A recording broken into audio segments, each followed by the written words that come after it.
तो कैसे हो आप सब, एक और नई वीडियो में आप सभी का स्वागत है। और आज मैं एक्सप्लेन करने वाला हूँ नारुतो शिपुडेन का एपिसोड नंबर 25। तो ये एपिसोड बहुत इंपॉर्टेंट होने वाला है क्योंकि हम फिनाले के और करीब आ चुके हैं। तो एंड तक जरूर देखना, और अगर आपने अभी तक चैनल को सब्सक्राइब नहीं किया है तो जरूर कर लेना, क्योंकि जल्दी हम लोग 1000 सब्सक्राइबर्स कंप्लीट करने वाले हैं। एपिसोड की स्टार्टिंग में हम देखते हैं कि साकुरा उस पपेट को मार के तोड़ देती है और वहाँ पे जितने भी आयरन सैंड होते हैं वो गिरने लगते हैं। फिर साकुरा लेडी चियो के पास जाती है और कहती है कि अब ठीक तो हो। वो लेडी चियो को उठाती है। वहीं सासुरी कंफ्यूज था कि ये मूव कैसे कर रही है। लेडी चियो पूछती है कि साकुरा ये तुमने कैसे किया। साकुरा बताती है कि ये मेरे एंटीडोट का कमाल है। मुझे पता था कि ऐसा सिचुएशन आ सकता है, इसलिए मैंने बचे एंटीडोट को अपने पास रख लिया था, इसलिए मैंने पहले हमला भी नहीं किया। फिर साकुरा लेडी चियो को एक बचा हुआ एंटीडोट देती है और कहती है कि इसे अपने पास रखे। फिर सासुरी सोच रहा था कहीं ये लड़की उस पॉइजन को न्यूट्रलाइज तो नहीं कर ली। इतना जल्दी एंटीडोट बनाना पॉसिबल ही नहीं है। उधर साकुरा लेडी चियो के घाव को हील कर रही थी। फिर सासुरी कहता है कि ये नहीं हो सकता, मेरे से अच्छा मेडिकल के बारे में कोई नहीं जानता, पर ये लड़की शायद लीव विलेज से है, तो जरूर लेडी सुनाडी ने ये एंटीडोट बनाया होगा। उधर लेडी चियो का हाथ सही से काम करने लगता है, लेकिन साकुरा का हालत कुछ ठीक नहीं लग रहा था। लेडी चियो सोच रही थी कि ये लड़की इतना लड़ने के बाद भी मेरा हाथ ठीक कर दी, ये करने के लिए बहुत ज्यादा चाकरा चाहिए होता है। फिर हम देखते हैं साकुरा अपने हाथ पे लगे घाव को हील करने लगती है। फिर बाहर हम देखते हैं दायदारा को, जो कहता है कि ये लोग ऐसे ही करते रहे तो मैं कभी सासुरी के पास नहीं पहुंच पाऊंगा। पहले मुझे इस कॉपी निंजा का हिसाब लगाना होगा। फिर हम देखते हैं कि वो अपने बैग से बहुत सारे स्पाइडर्स को नीचे फेंक देता है। नीचे ककाशी भी नोटिस कर लेते हैं कि कुछ गड़बड़ है। तभी उनके सामने एक स्पाइडर जंप करके आता है और वो फट जाता है, लेकिन ककाशी भी उससे बच जाते हैं। और थोड़ी देर रुक कर देखते हैं तो उनको पता चलता है वहाँ पूरे रास्ते में स्पाइडर्स लगे हुए थे। ककाशी उनका पैर देखकर समझ जाते हैं कि ये स्पाइडर्स जंप भी कर सकते हैं और कहते हैं कि ठीक है, पर मेरी स्पीड से जाने से ये मेरा कुछ नहीं कर पाएंगे। और फिर ककाशी जंप करते हैं, लेकिन उनके साथ 3 और स्पाइडर्स भी जंप करते हैं और वो ऊपर ही फट जाते हैं। फिर ककाशी कहते हैं कि नारुतो रुको जरा, यहाँ एक प्रॉब्लम है।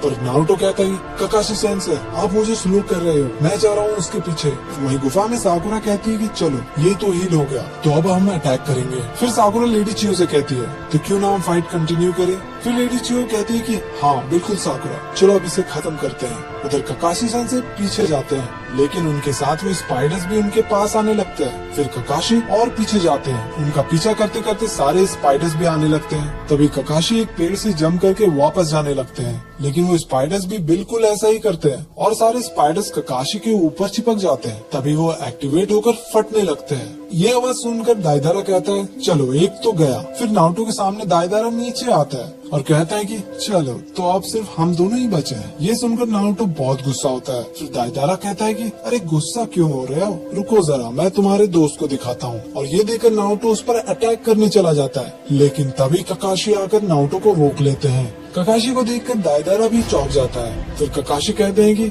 सॉरी, बट मैं वो नहीं था जो ब्लास्ट हुआ। अगले बार अपने स्पाइडर्स को रियल ह्यूमन और शैडो क्लोन के बीच फर्क समझा कर भेजना। तो हुआ ये था कि ककाशी जब पीछे जा रहे थे तब वो अपना क्लोन बना लिए थे। वहीं दायदारा वहाँ से जाने लगता है। नारुतो कहता है कि वहाँ से हिलना मत। ककाशी कहते हैं कि नारुतो तुम भी रुको जरा। फिर ऊपर दायदारा सोच रहा था एक और बार सासुरी उसे सुनाएगा कि पहले से प्रिपरेशन करके आना चाहिए था, लेकिन ये मेरा स्टाइल है लड़ने का। फिर वो सोचने लगता है कि आगे क्या करे। नीचे ककाशी कहते हैं कि सुनो नारुतो, तुम ऐसे ओपोनेंट से कभी नहीं लड़े हो। तुम एक शॉर्ट रेंज फाइटर हो, लेकिन वो एक लॉन्ग रेंज फाइटर है। इसको हराने का बस 2 ऑप्शन है, या तो उसके पास जाके लड़ो या फिर उसी का गेम में उसी को हराओ। फिर वो बताते हैं कि उसे हराने के लिए टीम में एक लॉन्ग रेंज फाइटर होना जरूरी है, लेकिन अफसोस वो हमारे पास यहाँ पर है नहीं। लेकिन अगर शिकामारू जैसा दिमाग होता तो कुछ हो सकता था। फिर नारुतो कहता है कि अब हम क्या करें, जल्दी बताओ आप कौन हो। ककाशी कहते हैं कि हाँ मेरे पास शिकामारू जैसा दिमाग भी है और मैं एक लॉन्ग रेंज फाइटर भी हूँ। फिर ककाशी बताते हैं कि दायदारा अकेले विलेज में घुसकर पूरा तबाही मचा दिया और हमें भूलना नहीं चाहिए कि वो एक अकात्सुकी का मेंबर भी है, तो हमें मिलकर उसे हराना होगा, इसलिए मेरी बात ध्यान से सुनो। वहीं गुफा में सासुरी कहता है मुझे कभी नहीं लगा था कि थर्ड काज़ेकागे को कोई हरा भी सकता है। और सासुरी अपना क्लोक खोलता है और उसे देखकर लेडी चियो चौंक जाती है और कहती है कि अब मैं समझी अभी तक ये एज क्यों नहीं हुआ।